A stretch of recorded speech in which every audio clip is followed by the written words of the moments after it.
बुल्ढाना जिले के खामगांव तालुका के पिंपलगांव राजा में एक 24 वर्षीय व्यक्ति ने 9 वर्षीय नाबालिग लड़की के साथ बलात्कार किया और उसकी हत्या का भी प्रयास किया। घटना के तुरंत बाद पुलिस ने मामले की गंभीरता को समझते हुए आरोपी को गिरफ्तार कर लिया। ये छोटी बच्ची 24 साल के इस आदमी के घर के बाहर खेल रही थी, तभी इस व्यक्ति ने उसे चॉकलेट का लालच दिखाकर घर के अंदर ले जाकर उसके साथ बलात्कार किया। पिंपलगांव राजा पुलिस ने तुरंत मामला दर्ज कर आरोपी को गिरफ्तार कर लिया है।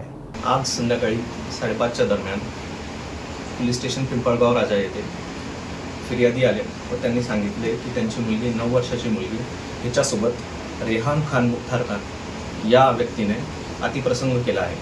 अशी माहिती मिळताच पोलीस स्टेशन पिंपळगाव राजा येथे आम्ही तात्काळ गुन्हा दाखल केला।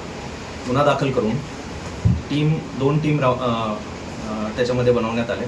त्याच्यामध्ये एक टीम हे आरोपी जे आहे त्याला शोधण्याकामी आम्ही रवाना केली। तसेच दुसरी टीम घेऊन पोलीस स्टेशन च्या हद्दीमध्ये जी पीडित आहे तिची मेडिकल टेस्ट व इतर कारवाई करण्यासाठी आम्ही रवाना केली। या कारवाई अंतर्गत आम्ही सर्व कॉल डिटेल्स चेक केले, तसेच CCTV फुटेजेस असतील किंवा इतर आमचे जे काही सोर्सेस आहेत त्यांच्याकडनं माहिती मिळताच तात्काळ आम्ही अराउंड 8च्या दरम्यान आम्ही आरोपीला अटक केलेली आहे, त्याच्या ताब्यात घेतलेलं आहे।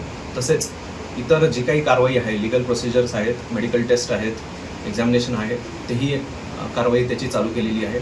तसेच बुलढाणा शहरातनं आम्ही फॉरेन्सिक टीम बोलवून जे काही पुरावे आहेत, सायंटिफिक पुरावे आहेत ते गोळा करण्याची प्रक्रिया देखील आम्ही तात्काळ पूर्ण केलेली आहे आणि लवकरात लवकर या गुन्ह्यामध्ये आम्ही चार्जशीट दाखल करून जेणेकरून पीडितेला न्याय मिळेल याची आम्ही तजवीज ठेवलेली आहे। धन्यवाद।